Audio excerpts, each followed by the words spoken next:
علی موالاتنا، جو ہماری ولایت کے عقیدے پہ ثابت قدم رہے، فی غیبت قائمنا، زمانے غیبت امام زمان میں ہماری ولایت کے عقیدے پہ کہ اہل بیت اطہار برحق ہیں، جانشین پیغمبر اسلام ہیں اور برحق ہیں، خدا متعال کے نمائندے معصوم وغیرہ، اس عقیدے پہ رہیں، اعطاہ اللہ عز و جل، خداوند متعال اسے عنایت اس زمانے میں ثابت قدم رہنا مہم ہے۔ اس لیے عرض کروں اس کی وجوہات اور بھی ہیں کہ کیوں انہیں اس قدر درجہ دیا گیا ہے۔ حتیٰ ظہور میں فرمایا کہ شہید ہونے والوں کے لیے 25 شہیدوں کا اجر ہے، اور زمانے غیبت میں ثابت قدم رہنے والوں کے لیے 1000 شہیدوں کا اجر بیان کیا گیا ہے۔ تو یہ اس وجہ سے کہ اس زمانے میں سختیاں ہیں، تکالیف ہیں، رنجشیں ہیں، مصیبتیں، اس وجہ سے فرمایا کہ جو شخص ہماری ولایت پہ زمانے غیبت میں قائم رہے، ثابت قدم رہے،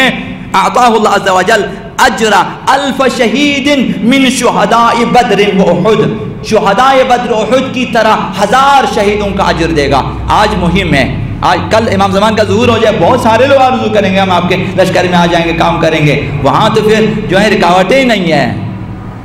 وہاں تو دیکھتے ہیں ایک طرف مثلا جو ہے ابو جو ہے سفیانی ہے، دجال ہے، فلان فلان، ایک طرف امام زمان ہے، اگر اس پہ دل میں ایمان کی تھوڑی سی بھی روشنی ہوگی آج مہم ہے، آج مہم ہے۔ مجھے روایتوں کا پتہ ہے، پڑھا ہے کہ فرمایا کہ اس زمانے میں نماز پڑھنے سے زیادہ آج نماز پڑھنے کا ثواب زیادہ ہے زمانے غیبت میں، اس دن جو ہے دین پہ عمل کرنے سے زیادہ آج دین پہ عمل کرنے کا ثواب زیادہ ہے، کیونکہ آج مشکلات ہیں، ہر جگہ آپ نماز نہیں پڑھ سکتے، ہر جگہ آپ اپنی اذان نہیں دے سکتے، ہر جگہ آپ اپنا حج انجام نہیں دے سکتے، آپ کے لیے مشکلات زیادہ ہیں ہر جگہ پر۔ تو ان مشکلات کو برداشت کریں تو خدا متعال 1000 شہیدوں کا اجر ملتا ہے۔ تو اس کی وجوہات بھی ائمہ نے بیان کیا ہے، میں صرف حدیث بیان کر رہا ہوں کہ حضرت آقا رسول خدا صلی اللہ علیہ وآلہ وسلم نے ارشاد فرمایا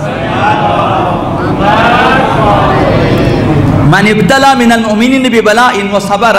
علیہ کان لہ مثل ثواب 1000 شہید، جو شخص زمانے غیبت کے لیے غالباً بیان کیا گیا مصیبتوں میں مبتلا ہو جائیں، گرفتار ہو، جس طرح آج گرفتار ہو رہے ہیں مؤمنین، گرفتار ہو رہے ہیں، مؤمنین گرفتار ہو رہے ہیں، مبتلا ہو رہے ہیں، مومنین پہ سختیاں آ رہی ہے، تو فرمایا کہ من ابتلا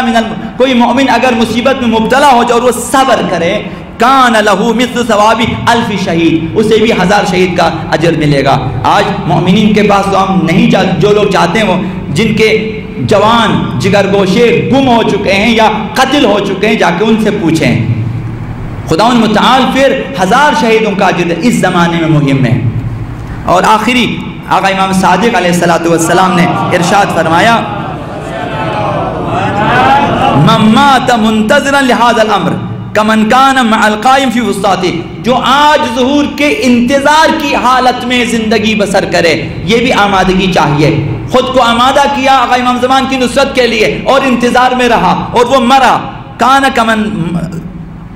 مع القائم فی وسطاته، وہ اس شخص کی طرح ہے جو آقا امام زمان کے ساتھ آقا امام زمان کے خیمے میں بیٹھا ہو۔